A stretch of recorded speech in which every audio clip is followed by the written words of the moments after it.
You know, I actually like Justice League 2017. What did you just say, Bill? Yeah, I mean, Steppenwolf looks incredible. Batman has some great moments, and there's some pretty funny jokes inside of it.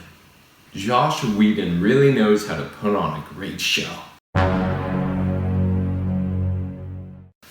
Alright, welcome back to the channel, everyone, and that intro was all fake. I hate Justice League 2017. It's a garbage film. It's probably the worst DCEU film. It's shit.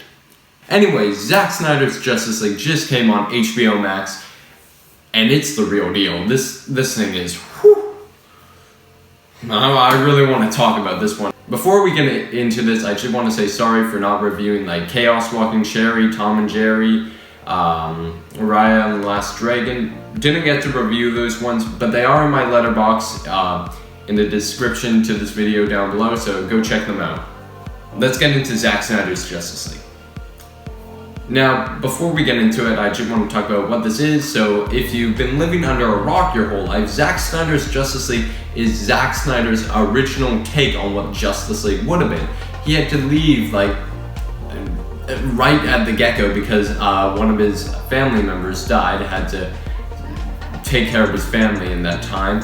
So Joss Whedon, the director of Avengers and Avengers Age of Ultron, took over. I don't know why they thought that would be a good idea, but he took over the Justice League 2017, the theatrical cut, and it turned out to be garbage. Everyone hated that movie because it was so messy and such a Frankenstein-like film, which is why Zack Snyder's fans raised some money to help make this movie possible.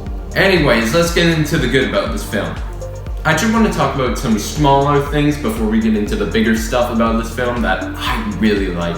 First off, I just want to say the score is incredible. Junkie XL is probably my favorite music composer. He also did Mad Max Fury Road, and I think we all know that that movie has some awesome music. And then I actually used one of the songs in my song videos, but this movie had an incredible score, definitely in the slow-mo moments. And that's what I want to talk about next. The slow-mo for this movie is so beautiful and so well done. I think that Cyborg and Flash get the best of these slow-mo moments. Like, it is just incredible seeing like the Flash's little lightning sparks pop off of him, or Cyborg in the football game. Incredible moments. Moving on to the next good thing, it's actually Batman and Joker's chemistry. Now, a lot of people have been talking about this and saying that it is awesome, and it is. Jared Leto is awesome as the Joker. And there's this one line, I'm not going to spoil anything because it's a spoiler-free review, but there's this one line that like it's all blurry from, but it's showing this card, and then it unblurs, and he says something, and it is just incredible. I love that scene so much. Like, they're talking. It's like 5 minutes of the movie, but it is just so good. And next, I want to get into Cyborg and Steppenwolf's backstory. They really improved on Cyborg's backstory and made it definitely the heart of the film.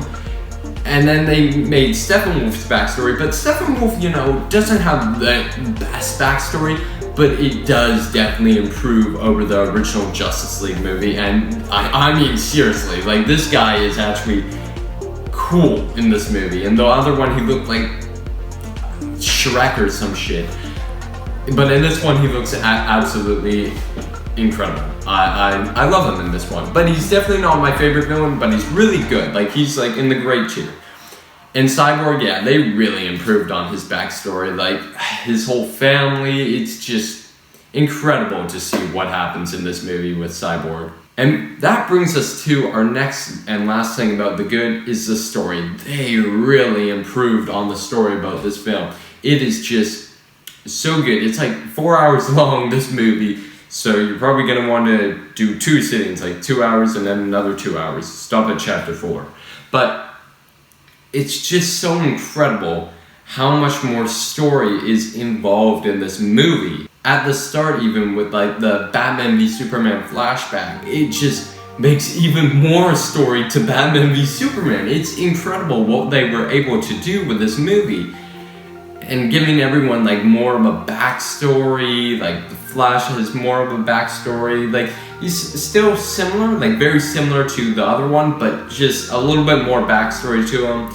You got a lot more story with Lois Lane. Superman has more of a story in this. Everyone has so much more of a story, and it's so incredible to see. I want to keep this a short review, so we're going to the bad right away. I don't want to say anything too bad about this film because this is just a 4-hour fan service, and it's just so like incredible that way. But if I'm gonna nitpick on some stuff, I'm gonna say the CGI could definitely be better than what it was. I feel like there were two scenes that really stand out that are just really bad with their CGI. It's the Amazons with the horses, which was in the original one. The original one looked much better with the CGI, but in this one, it doesn't look very good. The horses look like from Abraham Lincoln Vampire Hunter. It does not look good inside of this movie. And then the next bad CGI part is probably gonna be when Wonder Woman was beating up the terrorists, should I say? I don't know what they were called, but the crooks, I guess. When she was like throwing them around the place, it just looked so bad. It looked like a 2005 film. Like it looked good, and then it didn't look good. It was so odd, and those two scenes really kind of threw me off at the start, but the CGI got much better by the end. And my last thing about the bad is, if it's rated R, don't be holding back. This film is a rated R movie. 3 F-bombs. I don't think that should be rated R, but there is some blood involved in it. But you can't really see it. They kind of cut it out. And I feel like if you're gonna do a rated R movie, don't hold back. Push as far as we want. Like, make Steppenwolf rip off someone's head or something like that. Something really rated R, like the new Mortal Kombat movie. So I just feel like those two, the CGI and if it's gonna be rated R, make it rated R. I feel like those two things are just minor nitpicks about this film, but they kind of bring it down a little bit.